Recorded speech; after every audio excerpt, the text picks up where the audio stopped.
Here are 15 things you need to know that might surprise you about your cruise contract. These are based on Carnival. However, most cruise lines contracts are very similar, so rewind and pause to read at your leisure. Number 1, the contract is legally binding. Number 2, service gratuities will automatically be charged to your account if you don't prepay. Number 3, the cruise line can charge a daily fuel supplement charge per person, and this is not included in your cruise fare.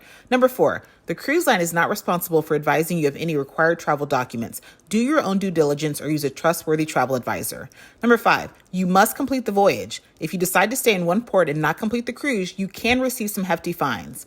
Number 6, guests 21 or younger can be denied boarding if they aren't traveling with someone 25 years or older or are in the military.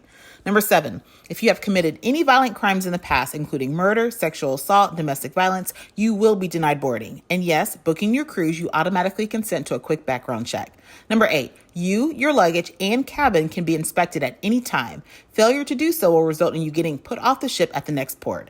Number 9, lost and stolen items are not the responsibility of the cruise line. Even if you lock your belongings in a safe, leave valuables at home.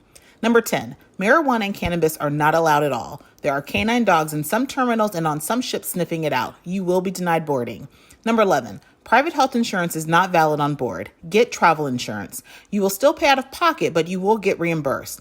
All medical center charges will be charged to your ship's account and you'll be responsible for the bill. Don't pay and you risk being detained or banned from the cruise line. Number 12, guests 24 weeks or more pregnant cannot cruise, and guests must be at least 6 months old to cruise for most cruises. And yes, they pay the regular fare in most cases. Number 13, stateroom assignments are not guaranteed. They can be changed at the discretion of the cruise line. Number 14, if you take on board the allowed 1 bottle of wine per person, you may be subject to a $15 corkage fee if you drink it in the dining room. And number 15, your cruise itinerary can change at any given time without compensation. And there's a lot more to your cruise contract, so be sure to read up.